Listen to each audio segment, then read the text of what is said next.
The man who was killed while trying to help at the scene of a crash Friday will be buried this week. Police say Gerard Crawford was one of 2 Good Samaritans who rushed to help that morning.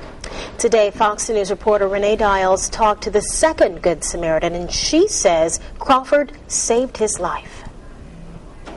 And I feel that he was my guardian angel. That's how Doug Smith describes 58-year-old Gerard Crawford.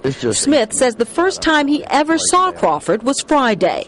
The 2 men were on the scene of an accident on Highway 90 at Willis Road early Friday morning. I was just trying to help out us all, you know, like any other person would do, I imagine. Smith was having coffee here at the Shell station with a friend when the first accident happened. In fact, he called 911 and came out to check on the injuries. He was hit the same time as Crawford. They were standing side by side. And by the time somebody hollered to look out, and all I noticed was the lights and brakes, and his hand leaving my shoulder. Smith was knocked to the ground, but he says Crawford suffered the brunt of the impact. It would have been me.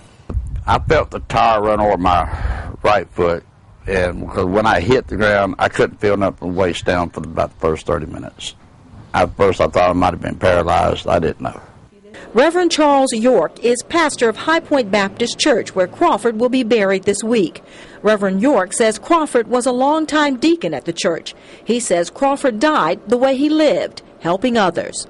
He was about ministry, and that meeting the needs of people, meeting people at the very point of their needs. The pastor says the church is prepared for an overflow crowd as the church celebrates a homegoing for a man who will be missed. Smith says he plans to be there. All I felt was the fender and the tire run over my foot, and, you know, I'm sorry. I just feel for the family. In Mobile, I'm Renee Dials, Fox 10 News. That funeral is set for 11 a.m. Wednesday at High Point Baptist Church on Lott Road. Visitation will begin at 9 a.m.